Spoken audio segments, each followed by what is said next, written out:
কাশিমপুরের ছোট্ট একটি জঙ্গলে বাস করত এক বুড়ি।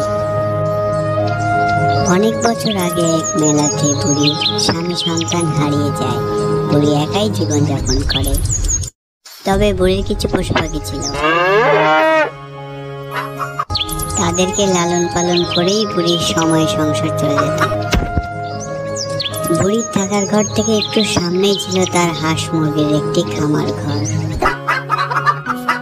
ধরবো মুরগি কপা কপ, খাবো মুরগি কপা কপ, পালাবো আমি কপা কপ।